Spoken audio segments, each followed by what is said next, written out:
Auto component manufacturing സെഗ്മെന്റിൽ PLI സ്കീമിന്റെ benefit ലഭിക്കുന്ന ആദ്യ ഇന്ത്യൻ കമ്പനിയായി മാറിയിരിക്കുകയാണ് Sona BLW precision forging limited. കഴിഞ്ഞ ദിവസം സ്റ്റോക്ക് 5.8% ഉയർന്ന് 649-നടുത്ത് ക്ലോസിംഗ് നൽകി.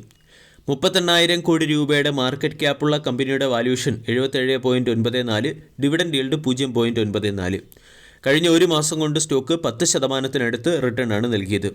മാർക്കറ്റിൽ ലിസ്റ്റഡ് ആയതിനു ശേഷം മികച്ച പെർഫോമൻസ് കാഴ്ചവെച്ചെങ്കിലും പിന്നീട് മാർക്കറ്റിൽ വന്ന കറക്ഷൻ അനുസരിച്ച് സ്റ്റോക്ക് ഇടിയുകയും ഇപ്പോൾ റിക്കവറി ഫേസിലുമാണ് സോന BLW പ്രസിഷൻ. എന്നാലും സ്റ്റോക്ക് അതിൻ്റെ ഓൾ ടൈം ഹൈയിൽ നിന്നും ഡിസ്കൗണ്ടിൽ ലഭിക്കുന്നു. 6 മാസം കൊണ്ട് 10% റിട്ടേൺ ആണ് ഈ auto ancillary component manufacturing company generate ചെയ്തത്. സോന BLW പ്രസിഷൻ ഫോർജിംഗ് എന്ന കമ്പനി അതിൻ്റെ വിവിധ പ്രൊഡക്റ്റുകളിൽ PLI സ്കീം ലഭിക്കുന്നതിന് വേണ്ടി 7ഓളം ആപ്ലിക്കേഷൻ നൽകിയിരുന്നു. ഇതിൽ ആദ്യത്തെ ആപ്ലിക്കേഷനായ ഇലക്ട്രിക് ടു വീലറിന് വേണ്ടിയുള്ള വീൽ ഡ്രൈവ് മോട്ടോറിനാണ് കമ്പനിക്ക് PLI സ്കീം